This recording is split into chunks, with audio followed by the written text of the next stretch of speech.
My God, this is the first day in many. I'm finally feeling better. Oh my God, I thought I went to hell. Maybe I did. And I'm sure that if I go back to my daily writing, I'm going to find out how deep into hell I actually went.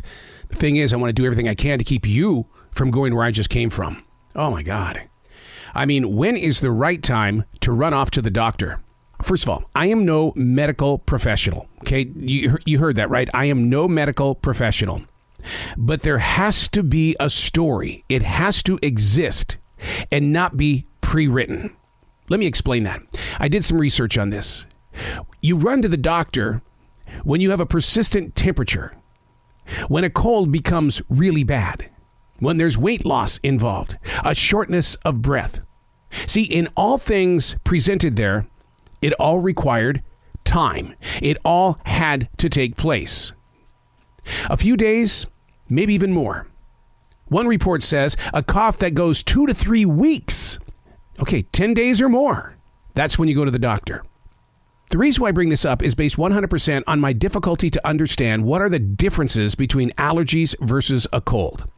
Very easily, I could have raced to the doctor last week, but made the choice not to rush the moment, to play it out. It's going to be uncomfortable, but keep really good records of my temperature, of my blood pressure, my weight, everything, including my mindset. Less than a week into the walk, the attack on my body is not calling for a doctor's opinion. This isn't for everyone. When in question, always seek a professional. But I remember my doctor, Tyler, he said, don't come see me. Not until after 10 days. And yet, these essential jobs that you and I have, they tell you that when you've got a sniffle or you're calling out for one day, go to the doctor. Go to the doctor right now. We have to have a note. We need to have proof that you're really sick. That's a pet peeve of mine. And I don't ever want to be challenged on it because I'm an old guy. I'm a curmudgeon of some sort in his own way and shape. And it's one of those where I did call out and they didn't ask for a note because I would tell them exactly what we just talked about. The story was just beginning. Now that we're almost a week into it, I can say, thank God I didn't go waste a ton of money and waste a bunch of time from a doctor. Besides, come on, you know the truth about doctors, don't you? A Native American medicine man sat down with me. His name was George. He goes, you know what? The difference between what I do as a medicine man and what they do as people. They, the doctors, they practice medicine. I create medicine. Ooh. Hey, Sarah, this is The Daily Mess, a chronological walk through an everyday world. I am a daily writer. I talk about everyday stuff because if I'm going through it, there's a big chance you're going through it too. And if not, maybe in a week you might be going, do I need to go to the doctor? Do I? What, has anything been written? Have I been taking my vital signs? What's the story? Because they're going to ask you anyway. And then what do you do when you're sitting on that table? I don't know. I guess it was up. I guess. This is The Daily Mess. The attempt to locate family peace. Can you relate? It saddens me how my relationship with my sister came to an end the way that it did.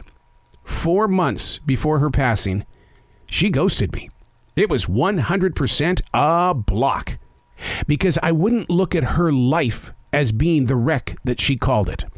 I gave her a ton of compassion, but in her heart, it wasn't enough. She wanted me to say, yes, you are totally effed up, and I wouldn't do it. If I didn't see it her way, I had to take the highway. Well, we lost her, and there were no I'm sorries. Well, up next, God has delivered my brother, who has been separated from this path nearly all my life. It's too easy to call this a Cain and Abel story, or one close to it. The two brothers made sacrifices to God. Then God favored Abel. Well, that pissed off Cain. He ended Abel's life. The moral of the story is not based on actions, but rather attitudes.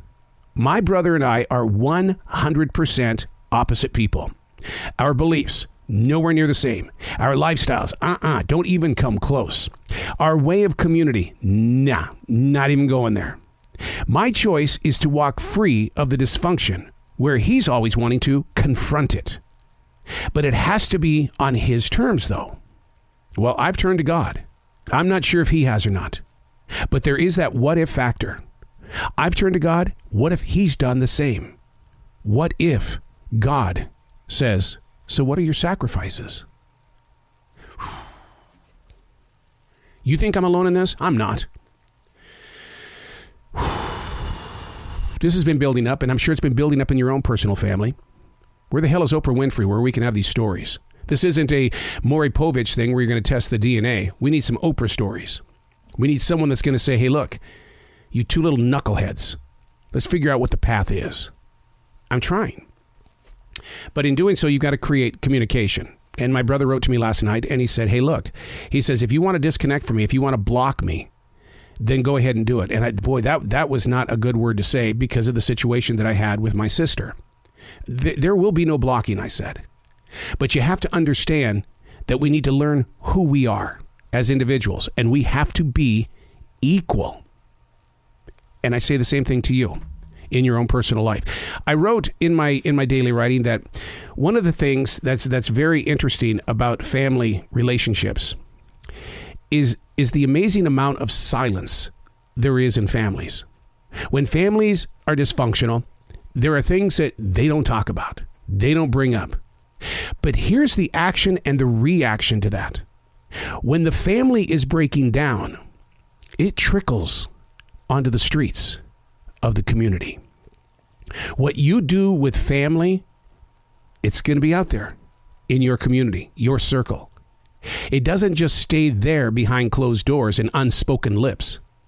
It trickles onto the streets. So this is very important to me because I want to be able to say, look, I didn't get to say I'm sorry to my sister, but I was not going to say you are broken.